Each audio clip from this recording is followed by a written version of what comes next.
Okay, let's look at question 2 now. So this was the code given to you guys, and sorry about the ambiguous wording there, but all we wanted was to uh, see how well you can optimize the code, right? Like you learned a bunch of optimizations of how to parallelize a code, so we just wanted you to apply them in the best possible way. So anyway, and the other thing I think I should have highlighted or provided in the question was the fact that x and y are not pointers to anything. They're just simple variables. In fact, if let's assume the whole matrix was say int, then x and y were of the same type int, and we were just doing some numerical calculations. All we want to see is if this is parallelizable, and if so, what's the best way to attack this. So the first thing to always notice before you can start doing something like that is list out the dependencies. So just by inspecting and the S1, you can say that S1 has a loop carried dependence for itself, right? Like it has an I to I plus 1 true dependence, because if I am writing I in this iteration, I will be reading it in the next iteration. And so on. Let me actually look at the key so that while talking I don't make any mistakes. It's just easier for me to keep looking at the key. Okay, so this is our first loop carried dependence. S1 has a true dependence, then S2 has a true dependence with respect to S4, right? Like S2, again, like I'm trying to write Bij here, but I'll be reading that in its next iteration, because for instance in S2 comes before S4. So in the iteration of I is equal to 3, I write B3, which I will read in I is equal to 4 in S4, right?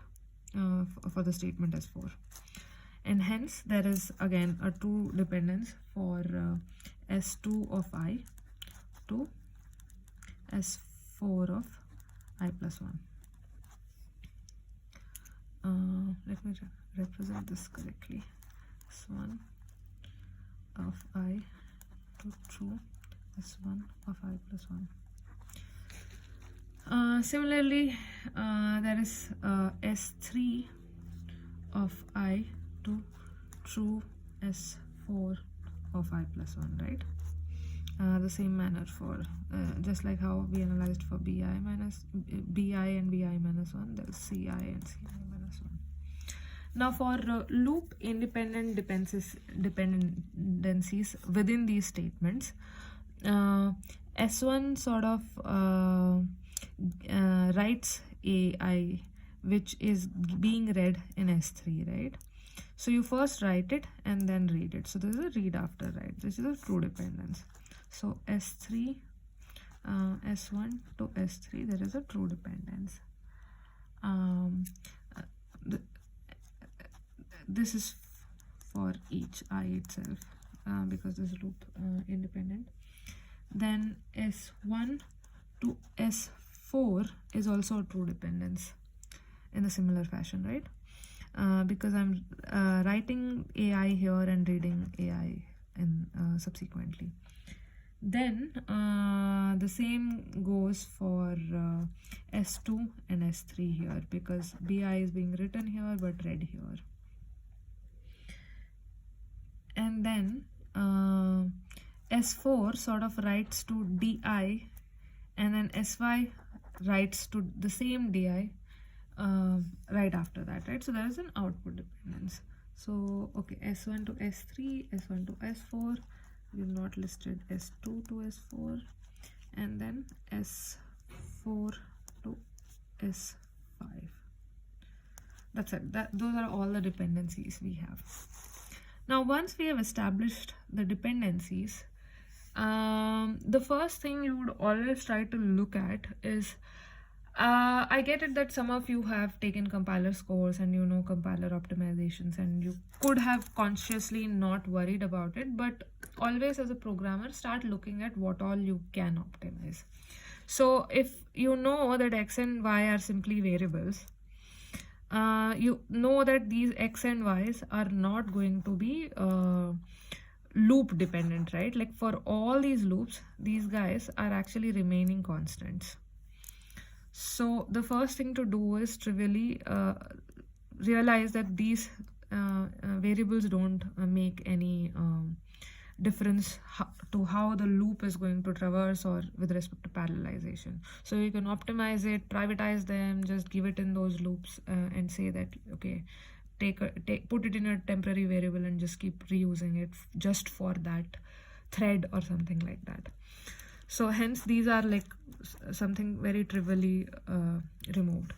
The moment you see that, you also realize that d of I is equal to a constant throughout all the for loops, right? So this is a classic thing to do for a do-all.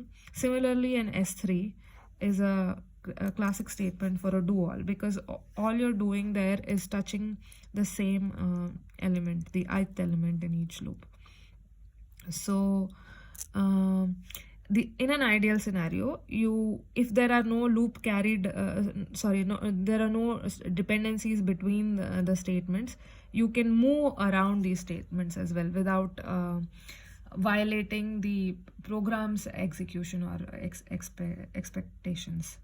We will actually learn something called as consistency models subsequently in the class. So let's examine S1 and S2 actually for that. So if I execute S2 above S1, I am not changing or impacting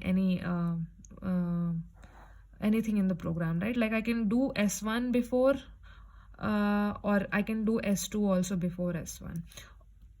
Because of the dependence between S2 and S3, all I need to make sure is I need to do S2 before S3, because I need to write this value, any value to be written into BI before it is consumed into S3. So as long as I do S2 before S3, I can move this around. And this is again it looks like a do-all, right? So I move around S2, bring it out and say let me move around the camera so that we have more space to write. So S2 B of I is equal to B of I plus X. This can happen for I is equal to 1 to n without depending on anyone. So this can actually happen in a do-all fashion. Now, even though S3 can also happen in a do-all fashion, I want all the because AI is not in a do-all fashion and it has a loop carried dependence, I cannot parallelize it without being able to parallelize S1, right? So let's keep that aside. Let's look at S4 and S5. In S4 and S5, you can see that I'm writing to DI in S4 and then I'm immediately overwriting in S5 with some other value.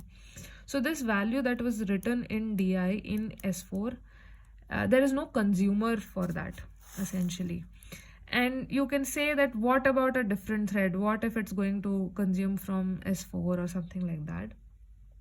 But that won't happen, right? Like this is your program that is given to you. So you will be running this in a multi-threaded fashion or so. So even if you run this program in a multi-threaded fashion, it has to make sure that first S4 of this is executed and then S5 of this is executed, and hence the value that I'm writing to DI in this statement of S4, there is no consumer for it. So we can actually, this is redundant, and remove this. So the moment we realize that we can remove this, it actually breaks multiple other dependencies that we could have had with the above statements with respects to S4. So we remove this, and then we quickly realize that S5 is now in a fashion of do all, and the input that we are reading for to be written into DI is something which is a constant with respect to the loop variation, right? So, and S3, S2 and S1 do not have any dependency with respect to S5. Like, I'm writing to a completely new variable here, so I can actually execute this out of order. So let me move S5 also into this do all for loop, which starts off here, then it does S2 BI, then DI is equal to X minus Y, right? And now for S1 we have to do across. There's no other way, because there's a loop carried dependence with its right previous iteration. So let's just do a do across for S1.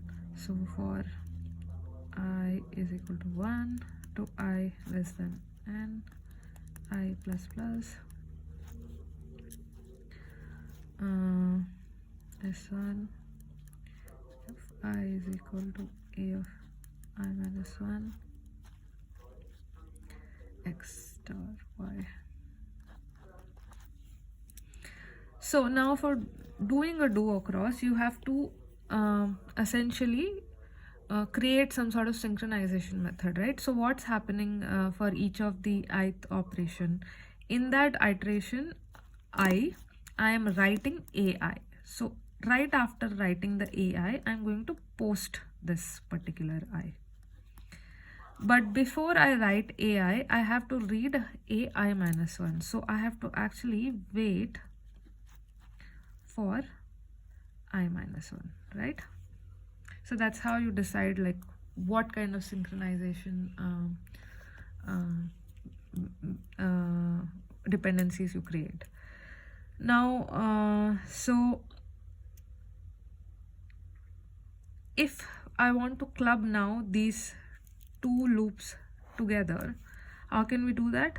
We do a do all for all these guys, and then just create a wait and post for AI, so that all of this can happen in one go. Like these, the loop independent parts can happen in parallel and as fast as possible, and this is the only guy that is waiting, right? And now once all these variables are actually written out, Cij can actually then Ci can have a do all of its own, right? Because now I've already written all the things that I wanted to write in AI. So in the subsequent loop, I can do a do all with Ci is equal to A of I minus B of I, because already whatever new values of AIs were supposed to be written have been written. So this can again be a do all.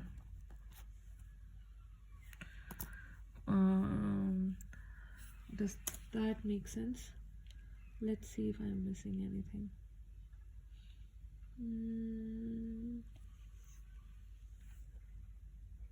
Oh yeah, and we could, the other way of trying to handle that is to do a do pipe actually between Ci and AI, because each Ci is dependent on an AI we could actually do a do pipe with respect to the previous one. So I could actually do a weight of I in the same thread here. So either variations of these solutions I have accepted. Whenever anyone is trying to analyze. All we were trying to look at is how you guys are trying to say analyze the given code. If you understood the significance of do all, if you understood the significance of do across and do pipe, and what are its benefits, each one of the methods benefits and disadvantages, if you've listed them correctly, most of you have gotten points for that. I have deducted uniformly points for not interpreting the question correctly. That, like, when I meant each method, some of you interpreted as applying each method separately, which is faulty in the question. But had you started working this out, I feel like most of you would have figured it out, that doing it all together makes more sense, and would have asked questions at some point. I've ended up deducting very little points, but some points when you've done independently. Most of the points that you guys would have lost are more because when you tried attacking the question independently. So for instance, if you were looking only for do across and all these 5 statements, you would miss out of a lot more, and your thought process would be slightly incorrect. So if somebody sort of went in that direction, that's when they've lost more points. But if you are trying to reason out and maximize where all the do acrosses were there, and this is how you're going to do, I tried not to deduct points for that. I'll try to pick up an example or two similarly from the textbooks and sort of run through that and highlight better maybe the difference of where you want to use do across and do pipe. But I'll do a different video for that.